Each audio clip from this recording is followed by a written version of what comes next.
Company account कहते हैं, company account.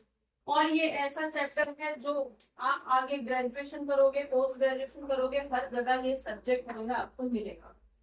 है कुछ नहीं, बहुत सिंपल, बहुत सिंपल इन द सेंस अगर समझ में आ जाए तो।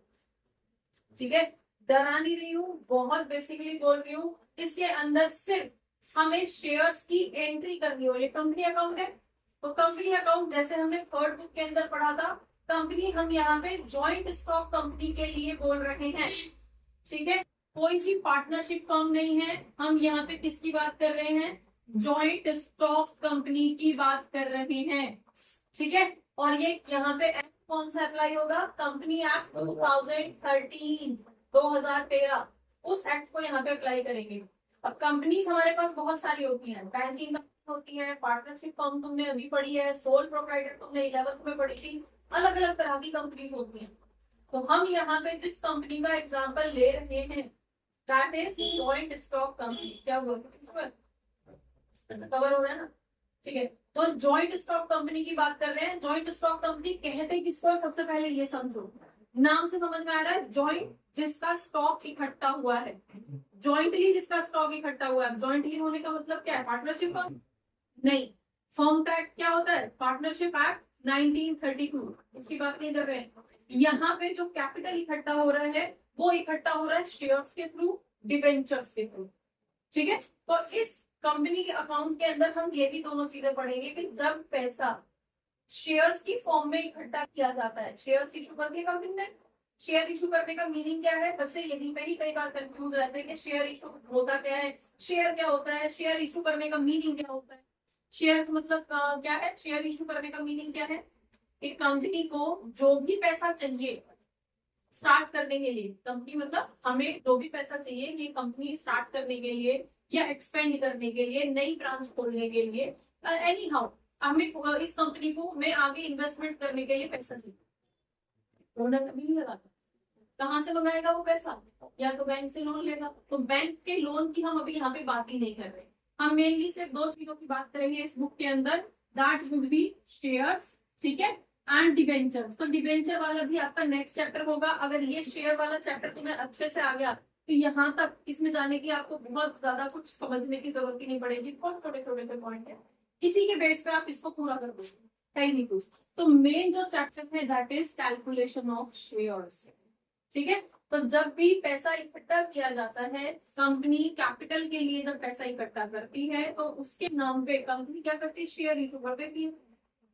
कुछ भी दिखाई नहीं देता, बस एक कॉन्सेप्ट होता है जिसके बेस पे जो इन्वेस्टर्स हैं वो कंपनी को पैसा दे देते हैं और बदले में खुश हो जाते हैं कि अब हमारे पास इतने शेयर हैं उस कंपनी को।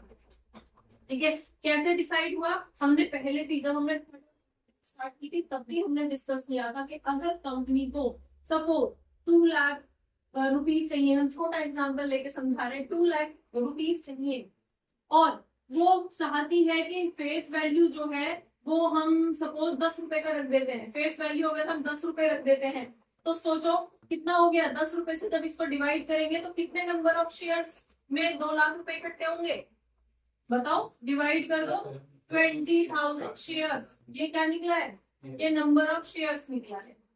तो इसमें भी आपको ध्यान रखना है कि नंबर ऑफ शेयर्स है या रुपीज अमाउंट, क्लियर।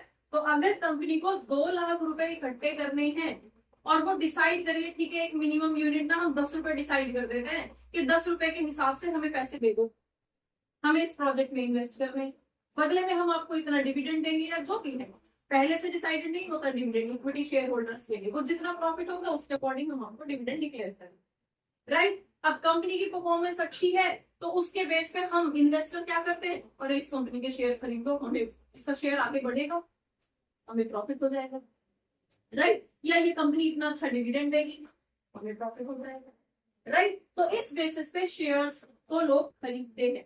अब सपोज मेरे पास 100 रुपए हैं इन्वेस्ट करने के लिए, 10 रुपए का एक शेयर है, तो मैं कितने रुपए दे रहा हूँ कंपनी को, 100 रुपए, कितने शेयर के लिए, 10 रुपए के हिसाब से 10 शेयर मेरे नाम हो गए, समझ में आ गया। तो इसका मतलब क्या हुआ, मैंने 100 रुपए दे दिए कंपनी को और बदले में मैं क्या खुश हो रहा हूँ, मेरे पास मेल क्या आ जाएगी कि you are allotted 10 shares of that particular, कोई भी कंपनी हो सकती है।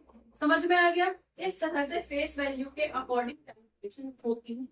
अब आपने 100 रुपए दिए हैं, राइट, 10 रुपए फेस वैल्यू है। अब इसके बेस पे आपको शेयर्स दे दिए गए हैं। बाद में अगर ये प्रेफरेंस शेयर हुआ तो इसका डिविडेंड फिक्स डिविडेंड आपको दिया जाएगा, राइट। अब ये डिविडेंड जो भी पेमेंट होगी वो हम बाद में करेंगे, लेकिन अभी जो पैसा आ रहा है, मैं एक अकेला तो शेयर होल्डर नहीं हूँ, कितने लाखों लोगों ने अप्लाई कर रखा होगा, हजारों लोगों ने अप्लाई कर रखा होगा जो इसके शेयर खरीदना चाहते हैं। अगर हमने तो एक छोटा सा एग्जाम्पल लिया है सिर्फ 2 लाख रुपए का, लेकिन क्या 2 लाख से काम चल जाता है कंपनी का? 2 लाख करोड़ों में जाती है वैल्यू, राइट। कंपनी को पैसा कितना चाहिए? 2 लाख करोड़।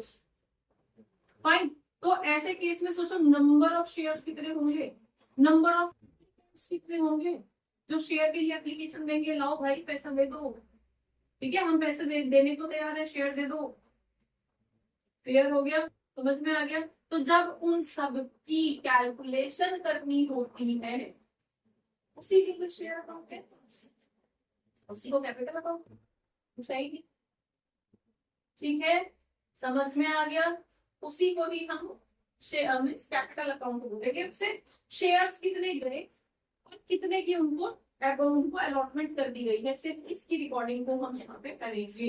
इसके अंदर और इससे ज्यादा कुछ नहीं है, बस इसी के अंदर और जाते चले जाओगे, फिर और डीप में जाओगे तो धीरे धीरे आप और टीचर तक पहुंचोगे, पर धीरे धीरे जाएंगे, ठीक है। ऐसा नहीं है कि एकदम से ही पूरा अकाउंट छोड़ देंगे, नहीं ये भी करो, ये भी आना है, ये भी होना है, ये भी होना है, वो सब नहीं, एक एक करके टॉपिक बाय टॉपिक चलते। कई बार शेयर जो है प्रीमियम पे इशू होते हैं, कई बार शेयर डिस्काउंट होते हैं, कई बार शेयर एट पार पे होते हैं, कई बार शेयर जो है आपका सिक्योरिटी प्रीमियम बोल दिया गया है, ठीक है। कई बार जो है आपके ओवर सब्सक्रिप्शन की सिचुएशन थी, जैसे यहाँ पे 2 लाख रुपए इकट्ठे करने थे, ठीक है, और अप्लाई करने वाले जो है सपोज एप्लीकेशन आ गई है 4 लाख रुपए की, तो 2 लाख रुपए एक्स्ट्रा आ गया ना, लेकिन कंपनी को तो सिर्फ 2 ही लाख रुपए चाहिए थे, तो अब बचे हुए 2 लाख का क्या होगा? तो ये सारी चीजें, ये सारी कैलकुलेशन हमें इस कंपनी अकाउंट के अंदर कर, और कुछ भी नहीं है, बहुत सिंपल, ठीक है।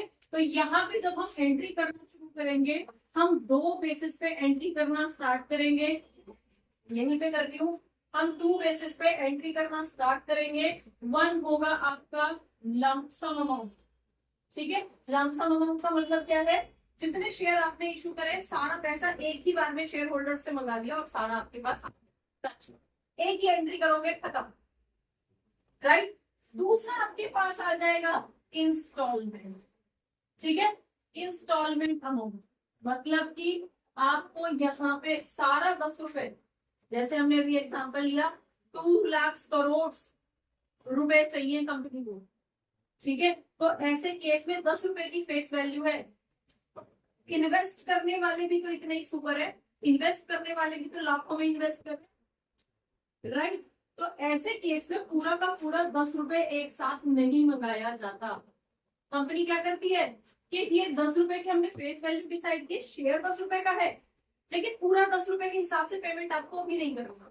हम क्या करते हैं, इसको 3 इंस्टॉलमेंट में डिवाइड कर देते हैं, जिसको हम पहली इंस्टॉलमेंट को नाम देंगे एप्लीकेशन का, ठीक है, दूसरी इंस्टॉलमेंट को नाम देंगे अलॉटमेंट का, और तीसरी इंस्टॉलमेंट को नाम देंगे हम कॉल्स। फर्स्ट कॉल 4 भी हो सकती है, फर्स्ट कॉल, सेकेंड कॉल, इस तरह भी हो सकती है, ठीक है। तो मिनिमम के 3 होंगी ही होंगी, राइट। अब ऐसे केस में 10 रुपए को हमने स्प्लिट कर दिया कि ठीक है 3 रुपए तो जब आप एप्लीकेशन दोगे ना शेयर के लिए, शेयर अप्लाई करोगे तो 3 रुपए तो आपको तब देने हैं, ठीक है। जब आपको शेयर मिल जाएगा, जब हम आपको अलॉट करेंगे तो अलॉटमेंट होते ही आपको 3 रुपए फिर देने हैं, ठीक है। अब बचे कितने? 6 रुपए का करोगे, 10 पूरे लेने हैं, तो बचे हुए 4 रुपए आप कॉल के टाइम पे। ऐसा भी हो सकता है कि कॉल 1 पे 2 रुपए, कॉल 2 पे 2 रुपए, इस तरह से करके भी हो सकता है। समझ में आ गया? तो ये क्या मेथड बोला जा रहा है? ये मेथड बोला जा रहा है इंस्टॉलमेंट मेथड, मतलब कि पूरा फेस वैल्यू एक साथ नहीं बनाई जा रही है, उसको स्प्लिट कर दिया गया है, तोड़ दिया गया है, और उस पैसे को थोड़ा थोड़ा करके पब्लिक से मंगाया जाए। समझ में आ गया। तो ऐसे केस में हमारे पास यहाँ पे कुछ एंट्रीज होंगी, 3 प्रोसेस है, तो तीनों के लिए यहाँ पे अलग अलग एंट्री होंगी, अलग अलग नाम से होंगी और उनका अलग अलग अमाउंट दिया जाएगा। समझ में आ गया।